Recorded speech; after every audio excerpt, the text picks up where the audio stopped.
In this episode, I'm going to share with you why I hate being called an expert or a guru and how to find good people to find and learn from on the internet. So I was recently part of the Podcast Kit 2020, which is a stack of courses from podcasting people all over the world that you could get for a very low price. And while I was looking through the landing page that they were showing people, I noticed two big phrases that grossed me out. So the first word was experts, okay? And the second was gurus. Now, don't get me wrong. When somebody says I'm their podcast guru, I know it's a compliment. But I'm talking about labeling myself an expert. Now, I see that there's a lot of people out there helping podcasters, which really makes me happy because if I can't help you, I definitely want you to find somebody else out there who can. But I see a lot of labels like podcasting expert, podcasting guru, podcast strategist. And I feel like that is a way for people to try to label themselves and look bigger than they are. Now, I have no idea what to call myself because I do so much in podcasting that it's really hard to put it in a phrase for that beautiful Instagram bio. I'm editing podcasts. I'm coaching podcasters. I'm making products for podcasters. And in no way, shape, or form have I ever sat down with a pen and paper and wrote expert. And here's why.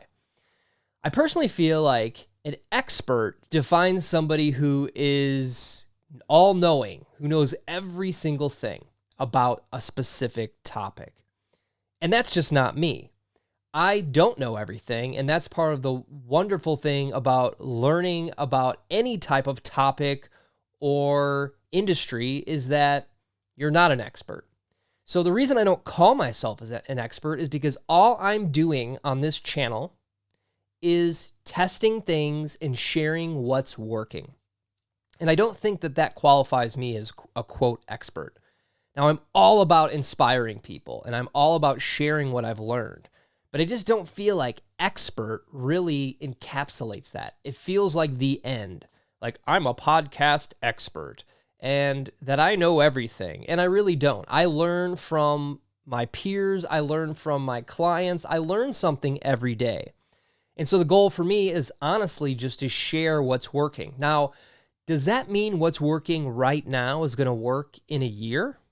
No. So if I'm an expert and I stop learning the new things that are working, then I'm not really an expert. I'm a lifelong learner, okay? So I'm going to constantly be watching and learning the next thing, which I think is important for podcasters. I think if you're going to get into this, you start in one place and you continually watch what's happening, and you have to adapt. You have to try to test things and learn and see what works for you and do more of that. So I guess that's the reason I hate being called an expert, because it feels like a title that makes you seem more important than you are. I don't know what to call myself, and maybe you could help me. I feel like sometimes I'm a podcast lab rat or a podcast scientist or somebody who's experimenting with things and documenting their findings. And then, of course, my job is to share it with you so you can apply it to your show.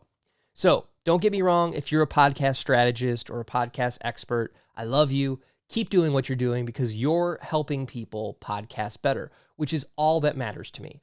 Again, if you get that information from me, I'm honored. If you get that information from somebody else, that's cool too. But maybe you can help me figure out exactly what I am. I've tried to think about a one-sentence phrase where I could describe myself to you: podcast enthusiast, podcast cheerleader. I can't figure out what it is.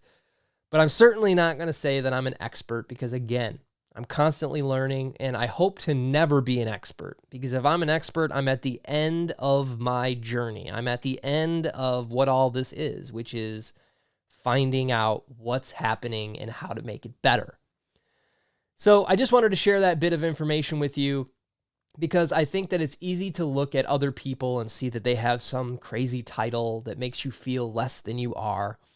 And in reality, it's just a title to make someone feel better about what they're doing or try to encapsulate what they're doing in a very short, quick phrase, or to put something in a bio that makes them look important. But I'm not an expert, and I don't plan on being an expert because I intend to learn about what's happening for the rest of my life. So, are you a lifelong learner? Are you somebody who's calling yourself an expert? Let me know. And let me know what the heck should I call myself? I have no idea. So until then, I will see you in the next episode, and you're only one episode away from your next download. So keep creating that great content and moving forward. And I'm super proud of you. So I'll see you soon.